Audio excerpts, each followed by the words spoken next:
Supreme court ने सोमवार को ऐतिहासिक फैसला सुनाते हुए एक महिला को 24 हफ्ते के भ्रूण के गर्भपात की इजाजत दे दी। कोर्ट ने एमटीपी एक्ट की धारा 5 के तहत महिला को ये इजाजत दी। ये निर्णय सर्वोच्च न्यायालय की ओर से गठित केईएम मेडिकल कॉलेज की 7 सदस्यीय कमेटी की रिपोर्ट के बाद लिया गया। समिति ने रिपोर्ट में कहा कि इस कदम से महिला की जान को कोई खतरा नहीं है। कमेटी ने कहा कि भ्रूण चिकित्सकीय असामान्यताओं के साथ पीड़ित है। भ्रूण में ना तो खोपड़ी है और ना ही लीवर। इसके साथ ही भ्रूण की आंत भी शरीर के बाहर से बढ़ रही है। पैनल ने बताया कि यह भ्रूण जन्म पर बच नहीं पाएगा, लेकिन अगर महिला बच्चे को जन्म देती है तो उसकी जान को खतरा है। The Supreme Court decided to hear this case and has given the order today that the woman who came to the Supreme Court asking that she be allowed to do the abortion, that permission has been granted by the court today, and the lady will probably do the abortion tomorrow.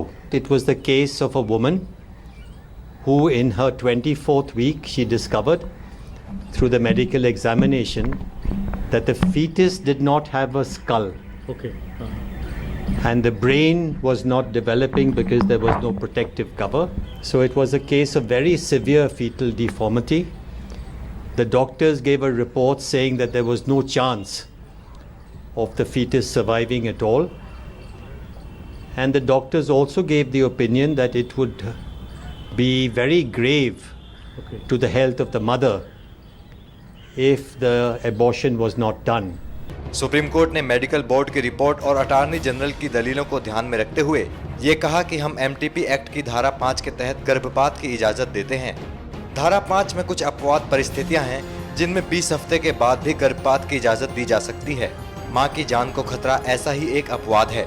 गौरतलब है कि 24 हफ्ते के भ्रूण के गर्भपात की मांग करने वाली महिला की याचिका पर सुप्रीम कोर्ट ने केंद्र और महाराष्ट्र सरकार को नोटिस जारी किया था।